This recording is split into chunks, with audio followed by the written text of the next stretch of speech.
Hello, this is Brother Joseph. I want to talk to you about Christians in Nigeria and how finally a voice is being heard.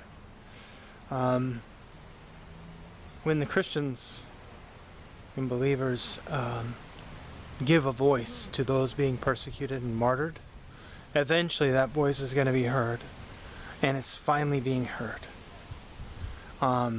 Praise God.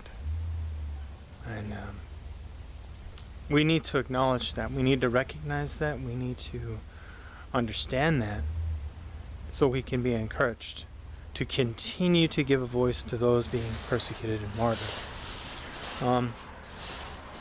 This is crucial and important because we don't want to, how do I put this? We don't want to think this is okay, it's done, it's over. Therefore, we move on with our lives. No one's being persecuted anymore. We have to realize that persecution is happening in all other places. If we're able to give a voice to the people in Nigeria suffering, and it to be heard and for action to take place, then we can do it in other places. We can do it for Christians in Iran, the Christians in Korea, the Christians in China. We can do it in all sorts of places. If everyone gave a voice to at least one group regularly, kept up with them and kept praying for them, just imagine what we could do. Imagine. Unfortunately, there's some pushback by people who, at least in the States, who are, America only, and I've seen it, talking about how they don't even want any action going to Nigeria, America alone, they're in trouble, that's their problem, not ours. But that's so immoral. Don't listen to those voices. Divine judgment is going to place upon you the very things you did for others, or didn't do for others. When we look at Jesus, when he taught about that final judgment, he used the parable of the sheep and the goats. The shepherd puts the sheep on the right, the goats on the left.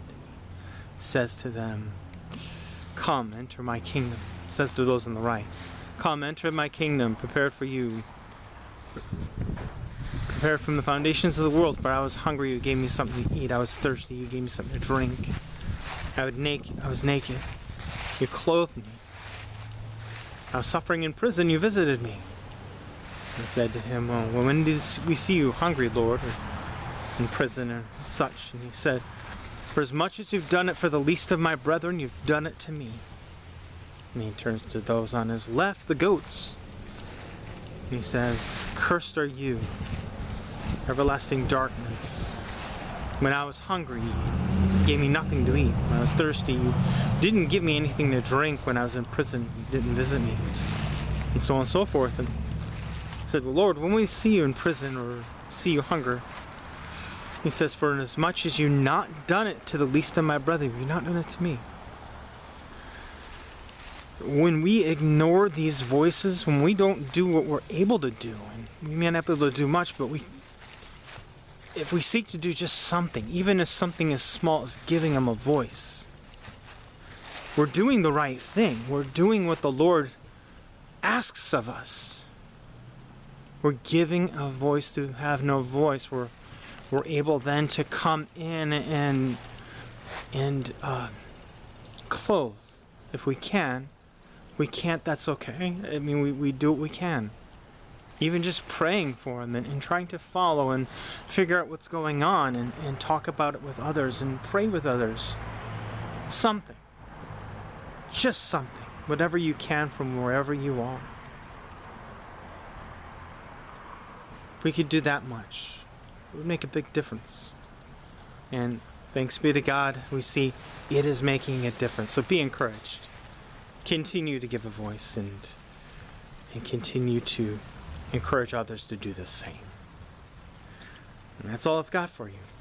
And as always, God bless.